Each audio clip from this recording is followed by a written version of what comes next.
ஓம் சிவாய நம. அஸ்த நட்சத்திரம் ஒரு டைப்பா இருப்பாங்க. பார்ஷியாலிட்டி எல்லாம் பார்க்க மாட்டாங்க. ஆல் ஆர் ஈக்குவல் அப்படின்னுவாங்க.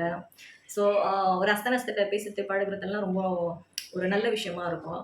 இது போக வந்து நல்லா கத்துக்கணும். புதுசு புதுசா வந்து அப்டேட் ஆயிட்டே இருக்கணும்னு நினைப்பாங்க. பிசினஸ் பண்றது ரொம்ப பிடிக்கும்.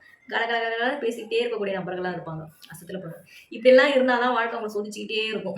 எங்க சோதிக்கும் அப்படின்னா, வாழ்க்கை துணை மூலமா அதிகமான ஒரு பிரச்சனைகள் சந்திக்கக்கூடிய நபர்களா இருப்பாங்க. ஸோ அசத்துல பொண்ணுங்களுக்கெல்லாம் வந்து பார்த்தீங்கன்னா, மனக்கசப்பு எங்க யார் தருவான்னா, லைஃப் பார்ட்னர் தான் தருவாங்க. ஸோ அந்த அளவுக்கு குடும்பத்தில தான் ஒரு மனக்கசப்பு, மன இறுக்கம் தான் இருக்கும். சொல்லுவாங்க, எது வந்தாலும் நான் ஃபேஸ் பண்ணிப்பேங்க. ஆனா என் வீட்ல மட்டும் என்னால ஃபேஸ் பண்ணவே முடியலங்க. என்ன பண்றதுங்க?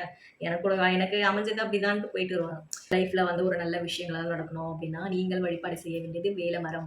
அதிகமா தொட்டு வணங்குவது உங்களுக்கான ஒரு பரிகாரமாக இருக்கும். இது போக வந்து ஆரஞ்சு ஜூஸ் டெய்லி நம்ம கண் எதிரியே இருக்கும். ஆனா நம்ம சாப்பிட மாட்டோம். ஸோ அதெல்லாம் வந்து டெய்லி ஆரஞ்சு ஜூஸ் எடுத்துக்கிறது ரொம்ப ரொம்ப நல்லது. அதேபோல சாமியெல்லாம் கும்பிடுறீங்க, வீட்ல கும்பிடுறீங்க, இல்ல கோயிலுக்கு போறீங்க அப்படின்னும்போது தாமரை, வெள்ளை தாமரை அது வாங்கிட்டு போயிட்டு நீங்க இறை வழிபாடு செய்றது நல்லது. உங்க சின்ன சின்ன பரிகாரங்கள் தாங்க. செலவெல்லாம் ஆக போறது கிடையாது. பூ வாங்குறதுக்கு என்ன ஒரு தாமரை பூ ரூ. 10 இருக்குமா? டெய்லி 2 ஆரஞ்சு சாப்பிட்டாலே போதும் உங்க உடலுக்கு தேவையான ஊட்டச்சத்தும் கிடைச்சிரும். ஸோ உடம்பே பலவீனமா இருந்தா நம்ம என்ன செய்ய முடியும்? சொல்லுங்க பார்க்கலாம். இதெல்லாம் வந்து இந்த விருச்சம், பழம், பூ 3ம் ஒரு காம்பினேஷன் சேர்த்து நீங்க செய்யும்போது, உங்களுக்கான பரிகாரமாக செயல்படும். ஸோ இது 3ம் சேர்ந்து செய்யும்பொழுது அவ்ளோ நல்ல விஷயங்கள் உங்க வாழ்க்கையில நடக்கும். ட்ரை பண்ணி பாருங்க.